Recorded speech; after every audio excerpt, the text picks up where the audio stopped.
Today we're talking about the top 5 ways that I save money during my home renovation, here on Tiny Haven Studio.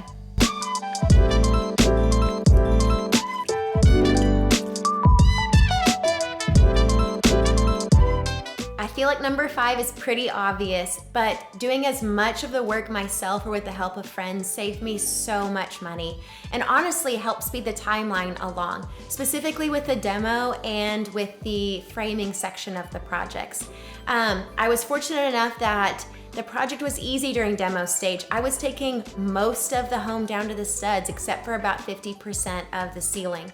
So I didn't have to go through and mark a bunch of walls to make sure that those got knocked down and not the other ones. And my friends had a lot of fun and it helped me not have to work around contractors' timelines, so it sped up the process a lot.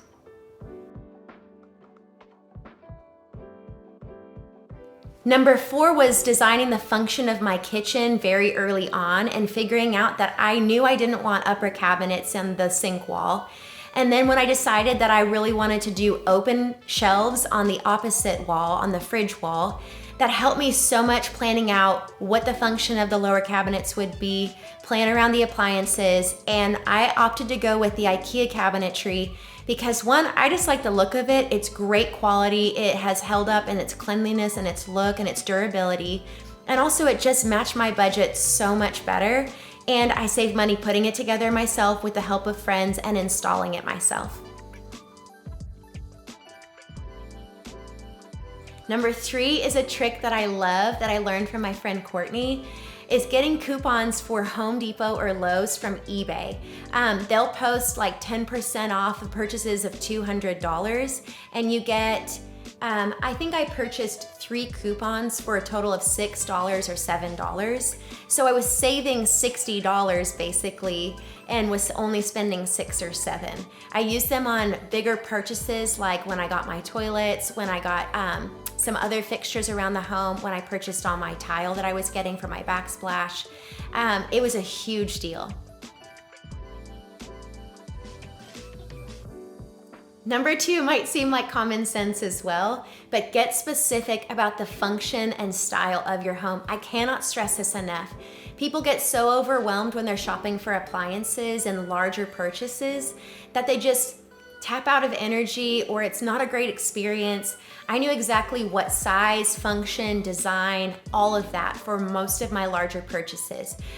For appliances specifically, I went to scratch and dent centers and I got my fridge there because it had been returned by a builder to the scratch and dent center because the doors were about 1/8 of an inch off. Well, in a larger home, when you're walking into like a beautiful large kitchen, that's pretty apparent. It's not in my small home. You're not gonna be standing that far back enough to notice that the doors are off. And Scratch and Dent Center products also still come with the manufacturer's warranty. So I saved I think the fridge retailed for $2,200 to $2,400. I got it for $900, brand new with a manufacturer's warranty. So again, get specific, shop sales, go in the Scratch and Dent Centers. You will save so much time and money that way. Number 1, plan ahead. You can stock up so much savings if you don't back yourself into a corner because you have to purchase something in the next 2 or 3 weeks.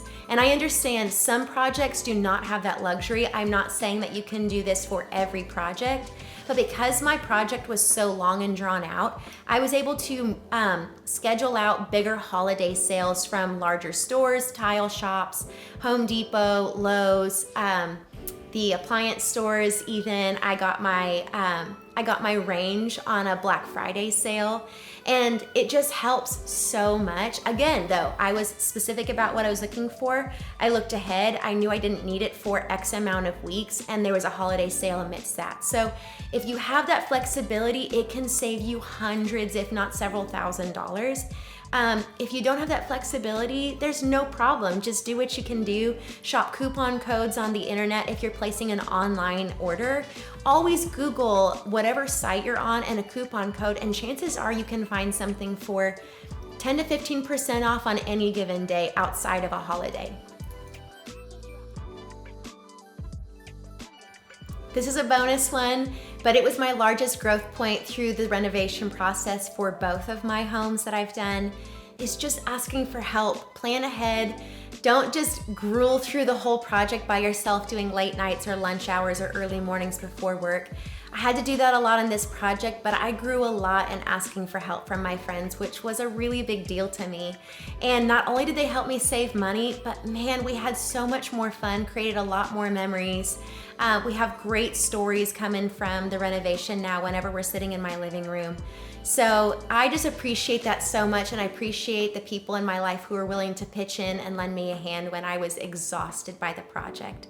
So those are my top ways to save money during a renovation, and I hope you enjoyed it, and I hope to see you next week. Thanks for watching.